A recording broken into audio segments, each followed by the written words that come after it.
जब भी कोई ऐसी वीडियो बनाता हूँ मैं मोस्टली उस वीडियो को एडिट नहीं करता। उसका रीज़न ये होता है कि मैं चाहता हूँ कि मैं आप लोगों के साथ खुल के बात करूँ, ताकि कल को कोई उस वीडियो को टेक डाउन करने से पहले सोचे। तो मैं आपको बड़ी क्लियरली एक चीज़ बता देता हूँ, आज की डेट में फैंस सेफ नहीं है। उसका रीज़न क्या है कि फैंस को धमकियाँ मिलना नॉर्मल हो चुका है, फ़ैन पेजेस के ओनर्स को धमकियाँ मिलना बड़ा ही नॉर्मल हो चुका है। अगर हम यहाँ पे पर्टिकुलरली बात करते हैं, एक ऐसा ही ज़बरदस्त इंसिडेंट रिसेंटली सामने आया था, जब रजत दलाल जो कि एक इन्फ्लुएंसर है, उसने गुजरात जाके एक लड़के को उसके घर से उठा के पीटने वीटने का काम करा, उसके सिर पे मूत दिया, गोबर लगाया, ये करा, टॉयलेट साफ़ कराए, वो सब काम करा। वो हालांकि प्रूवन नहीं है, ये एज़ पर रिपोर्ट्स ही आ रहा है सारा कुछ। जब वो चीज़ प्रूव होगी बात अलग है, लेकिन फ़िलहाल के लिए यही बात आई है। पर कुछ तो करा है भाई ने। तो सोशल मीडिया पे अगर आप कमेंट करते हो, ज़रूरी नहीं है कि आपका फेवरेट स्टार आपसे खुश ही हो रहा हो। अब ये बात मैं क्यों कह रहा हूँ, मैं इसलिए कह रहा हूँ क्योंकि कर्नाटका फिल्म इंडस्ट्री यानी कि सैंडलवुड यानी कि कन्नड़ा फिल्म इंडस्ट्री, जहाँ से आपने एक बहुत ही बड़ी फिल्म सुनी होगी रॉकी, उसका अगला पार्ट मतलब रॉकी 2 जो भी हो, मतलब समझ तो गए हो तुम लोग मैं किसकी बात करने वाला हूँ। उसी फिल्म इंडस्ट्री से एक चैलेंजिंग सुपरस्टार आते हैं, उनका नाम है चैलेंजिंग स्टार दर्शन। एक बहुत ही ज़बरदस्त इंसिडेंट हुआ है अभी अभी कर्नाटका में, जहाँ पे पर्टिकुलरली उन्होंने अपने एक फ़ैन को मौत की घाट उतार दिया। और क्यों उतार दिया ये सुन के तुम्हारा मतलब दिमाग बौखला जाएगा। मैंने ऑब्वियसली एक न्यूज़ चैनल के रेफरेंस पे ये स्टोरी बनाई है जो मैं आपके लिए आज लेकर आया हूँ। इसके अंदर क्या होता है कि दर्शन जो कि एक बहुत ही बड़े सुपरस्टार हैं कर्नाटका फिल्म इंडस्ट्री के, उनके ऑब्वियसली बहुत सारे फैंस हैं। और ऑनेस्टली जब मैंने उनको पहली बार टीवी पे देखा था, वो कोई कैंपे गौड़ा जी से रिलेटेड एक फिल्म कर रहे थे। मैंने उनकी पहली फिल्म वही देखी थी। हालांकि बहुत सारी उनकी हिंदी डब में मैंने मूवीज़ देखी हैं। He is a brilliant actor undoubtedly. लेकिन अगर मैं बात करूँ यहाँ पे उनकी निजी ज़िंदगी की, जो कि पब्लिक है पूरी तरीके से, पिछले 10 साल से वो एक एक्ट्रेस के साथ, को एक्ट्रेस के साथ या को कलीग के साथ रिलेशनशिप में हैं। और पिछले ऑलमोस्ट कुछ समय से ये किसी और के साथ मैरिड भी हैं, जिनके साथ इनका एक बच्चा भी है। तो अभी रिसेंटली क्या होना शुरू हो गया कि 1 साल पहले जिनके साथ ये रिलेशनशिप में थे 10 साल से, उन्होंने पोस्टें डालना चालू कर दिया कि 10 साल हो गए हैं हमारे रिलेशनशिप को। तो कुछ फैंस ऑब्वियसली एक कॉर्नर पकड़ लेते हैं, कुछ सपोर्ट करेंगे, कुछ अगेंस्ट जाएंगे।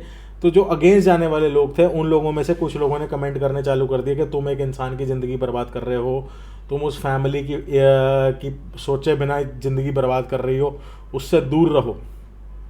ऐसा ही एक फ़ैन था रेणुका नाम का एक फ़ैन था, लड़का था 33 साल का, फार्मास्यूटिकल मतलब केमिस्ट पे काम कर, एज अ केमिस्ट काम कर रहा था वो। और वो दर्शन का बहुत बड़ा फ़ैन था, इवन पूजता था दर्शन को। तो जब फेलो एक्ट्रेस ने, उनकी जो भी एक्ट्रेस, मैं मतलब ज़्यादा डीप जाके किसी लड़के का नाम नहीं लेना चाहता, लेकिन मैं तुम्हें एक चीज़ बता देता हूँ। उनकी जो फेलो एक्ट्रेस है, जो मतलब उनकी मतलब अदर देन मैरिज एक्ट्रेस थी, उनकी पार्टनर थी, उन्होंने जब पोस्ट डालनी चालू करी, तो अभी अभी जून में उन्होंने एक पोस्ट डाली जिसपे वो कंटिन्यूसली कमेंट कर रहा था कि तुमने एक शादीशुदा इंसान की ज़िंदगी बर्बाद कर रखी है, ये कर रखा है, वो कर रखा है। तो उसको उन्होंने रिप्लाई कर दिया, जो एक्ट्रेस थी उन्होंने रिप्लाई कर दिया। और उन्होंने क्या करा, जब वो लड़के के साथ गाली गलौज हो गया तो उन्होंने वो दर्शन को दे दी मतलब इन्फॉर्मेशन। तो दर्शन ने क्या करा, कोई एक फ़ैन पेज था दर्शन का बहुत बड़ा, उसके एडमिन को बोला कि इसके बारे में पता किया जाए, ये कौन है लड़का। भाई मतलब सुनने में बड़ा अजीब लगता है कि पता करना चलो नॉर्मल सी बात है, पूछ लिया जाएगा तेरी आखिर तकलीफ़ क्या है, कि तुझे क्या प्रॉब्लम है, कि मेरी पर्सनल ज़िंदगी है। चलो ठीक है, समझ में आता है कि किसी की पर्सनल ज़िंदगी है, लेकिन वो पब्लिक है। तो अगर हम यहाँ पे बात करें, दर्शन ने पता करवाया अपने फ़ैन पेज के थ्रू कि कौन है ये लड़का। तो उनको पता लगा कि ये केमिस्ट की दुकान पे काम करता है, नॉर्मल सा लड़का है। तो दर्शन ने बोला कि इसकी रेकी की जाए, तो इसकी रेकी की जाती है। रेकी करने के बाद कुछ दिनों बाद इसे उठवा लिया जाता है, ये बोलकर लेकर जाया जाता है कि तुझे दर्शन मिलना चाहता है।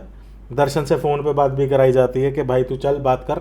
ये मैं नहीं कह रहा हूँ, ये क्राइम तक करके एक चैनल है जिसमें शम्स ताहिर खान ने ये पूरी स्टोरी आपको एक्सप्लेन करी है। वो वर्ड बाय वर्ड जाते हैं, मैं तुम्हें मोटा मोटा बता रहा हूँ। तो उन्होंने क्या करा कि इसको एक वेयर हाउस में लेकर गए, जहाँ पर इसी के एरिया के पास में एक वेयर हाउस में लेकर गए, जहाँ पे दर्शन मौजूद थे, लेकिन दर्शन सामने नहीं आए।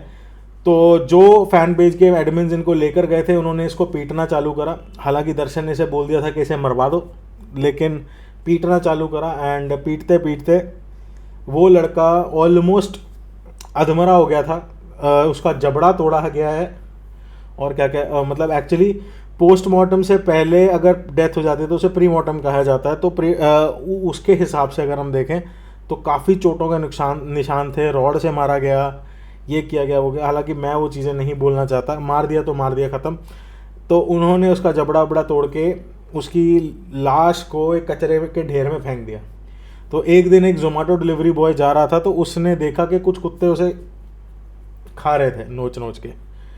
तो उसने पुलिस को इन्फॉर्म किया। हालांकि उस बॉडी के ऊपर कोई उनको एविडेंस नहीं मिला कि ये कौन इंसान है। तो उन्होंने आसपास के पुलिस स्टेशन में इंफॉर्मेशन भेजी कि इस इंसान के बारे में पता किया जाए। तो ऐसा कोई रिपोर्ट आई है, पता चला है कि कंप्लेंट आई है कि कोई ऐसा लड़का गायब है। तो जब पता चला कि सेम दिखने वाला कोई एक लड़का गायब है, तब पता चला कि ये एक लड़का है जिसका नाम है रेणुका, जो कि एक नॉर्मल केमिस्ट की दुकान पे काम करता था, फार्मासिस्ट के यहाँ पे काम करता था। तो जिसको मार दिया गया है। तो क्या होता है कि मरने के बाद कहानी यहाँ पे ख़त्म नहीं हो जाती। जब पुलिस एक्टिवली इस केस को प्रोसीड करती है एंड इसको पता लगाने की कोशिश की जाती है, तो कहते हैं ना चोर की दाढ़ी में तिनका, तो ऑटोमेटिकली वो जो एडमिन पेजेस वाले होते हैं वो भागे भागे आते हैं कि भैया हमने इनको मार दिया। 3 लोग आते हैं भागे भागे पुलिस स्टेशन के अंदर और आके एक्सेप्ट कर लेते हैं कि हमने इसको मारा है। तो जब उसकी सुलताई धुलाई की जाती है, तब पता चलता है कि वो तीनों में से एक का phone number was directly connected to दर्शन।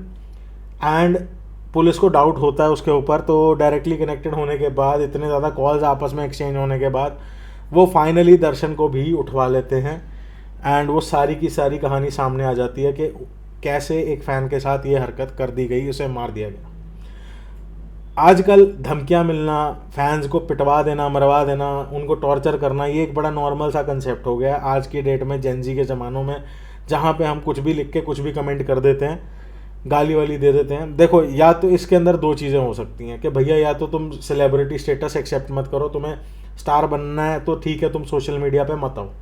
अगर आप सोशल मीडिया पे पब्लिक हो तो लोग आपको गालियाँ वालियाँ दे रहे हैं, तो या तो फिर उतना बड़ा जिगरा रखो कि हाँ लोग दे रहे हैं तो तुम इग्नोर कर सको, या फिर उसके ऊपर लीगल एक्शन ले सकते हो तो वो ले लो। बट कानून हाथ में लेके किसी की जान ले लेना कहीं पे भी जायज़ नहीं है। Physical violence is no way accepted in any point of time. तो यहाँ पे अगर मैं बात करूँ कि आज की डेट में फैंस सेफ नहीं हैं, और आपके हिसाब से कहाँ तक, मैं मानता हूँ कि हाँ एक एक्टर के लिए बहुत बड़ा टॉर्चर है ये चीज़ बोल देना कि भैया मतलब हमारी भी पर्सनल लाइफ है, तो फिर उसको पर्सनल रखा जाए तो ज़्यादा बेटर है। अब यहाँ पे मैडम ने पब्लिक किया था तो लोग तो ओपिनियन देते हैं, अपने अपने क्या कहते हैं राइट टू स्पीच का फ़ायदा उठा के हर बंदा पॉइंट करेगा, कमेंट करेगा। या तो आप उसे कम्प्लीटली प्राइवेट रखो, या अगर आप पब्लिक रखते हो तो जिगरा रखो, लोग कुछ भी बोलेंगे। एग्जाम्पल के तौर पे अगर आप इमरान हाशमी जी का एग्जाम्पल लो, जो कि उनकी शायद लाइफ में कंट्रोवर्सी उनसे ज़्यादा किसी ने नहीं देखी होंगी in terms of film making, और वो बंदा अपनी पर्सनल लाइफ को इतना दूर रखता है सोशल मीडिया से कि उसमें कोई इन्वॉल्वमेंट ही नहीं है। या तो आप बिल्कुल वैसे बन जाओ, या फिर जिगरा रखो, सामने वाला कुछ बोलता है, क्रिटिसिज्म हैंडल कर सको, सामने वाला कुछ बोले उसका ओपिनियन समझ सको, उसका बात वैल्यू कर सको। पर यार किसी के बच्चे को मरवा देना कहीं पे भी इंसाफ नहीं है। हालांकि दर्शन एक बहुत ही बड़ा सुपरस्टार है, कल को ये शायद कोई तिकड़म विकड़म लगा के छूट जाए तो कोई बड़ी बात नहीं होगी आज की डेट में। मैं हालांकि ये नहीं कह रहा हूँ कि कोई करप्शन है यहाँ पे या कुछ है, वो सबको पता है कि क्या है क्या नहीं है। लेकिन अगर मैं बात करूँ यहाँ पे इस केस को जिस तरीके से प्रोसीड किया जा रहा है, बहुत ही अच्छे वे में प्रोसीड कर रही है पुलिस। क्योंकि अगर वहाँ के एसीपी की माने तो उन्होंने जिस तरीके से चार्जशीट दायर की है, तो पहले वो जो लड़की हैं जिन्होंने मतलब अपनी मोटिव था कि इसको सबक सिखाया जाए, उसका नाम उन्होंने फर्स्ट क्रिमिनल रखा है। सेकंड क्रिमिनल के नाम पे दर्शन का आता है। देन जिन्होंने उसको उठाया हमारा, वो लोग भी आते हैं। तो दर्शन ने भी इसमें फिजिकल वायलेंस किया, पीटा है उसको वहाँ पे एज पर क्राइम तक, तो मैं नहीं कह रहा। लेकिन अगर तुम्हें मैं बात कहूँ कि बड़ी ही क्लियर सी बात है, आज की डेट में ना फैंस भी बच के रहो, अपने आइडल्स वगैरह ध्यान से चुनो, सोच के चुनो कि तुम्हें किसको चूज़ करना है। लेकिन एक्टर से भी मैं यही बोलूँगा कि भैया या तो तुम सोशल मीडिया पे मत आओ, अगर आते हो तो थोड़ा दिल बड़ा रखो, लोग तो बातें करेंगे। कितने लोगों को इस तरीके से मार लेगा कोई, मैं ये जानना चाहता हूँ। अगर आज की डेट में दर्शन के हम कितने भी फॉलोअर हों, मैं नहीं देखना चाहता कितने हैं कितने नहीं हैं, ठीक है। लेकिन अगर दर्शन के मान लो मिलियन फॉलोअर्स हैं, 10 मिलियन फॉलोअर हैं, 2 मिलियन फॉलोअर हैं, 2 मिलियन में से 2 लाख बंदा गाली दे रहा, तो ये 2 लाख को मारता फिरेगा?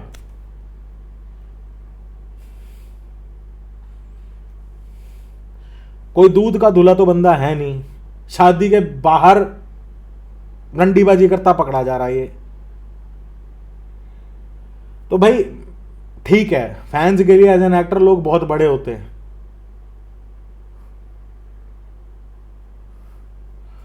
बट ठीक है, अब थोड़ा सा सोचना चाहिए इन चीज़ों के बारे में। बाकी आपकी मर्जी है, आपकी चॉइस है, आप किसको अपना आइडल चुनते हो, ये बिल्कुल आपके हाथ में है। मैं इसमें ना तो आपको कोई चॉइस बता सकता हूँ कि आप इसे चुने इसे मत चुने, क्योंकि कंप्लीटली अच्छा बुरा आपको खुद दिखता है as a fan. Please choose your idols correct, that's what I can say. तो मैं सिर्फ इतना बोलूँगा इस मुद्दे पे, मेरे को सिर्फ यही बोलना है कि भैया इतने भी पर्सनल मत हो जाओ कि सामने वाला ऑफेंड हो जाए। अगर आप पब्लिक में हो तो कम से कम एज अ पब्लिक फिगर थोड़ी रिस्पॉन्सिबिलिटी दिखाते हुए थोड़ा दिल बड़ा रखो बस। जय हिंद। और हाँ, सब्सक्राइब ज़रूर कर लेना। मिलता हूँ आपसे अगली वीडियो में। जय हिंद।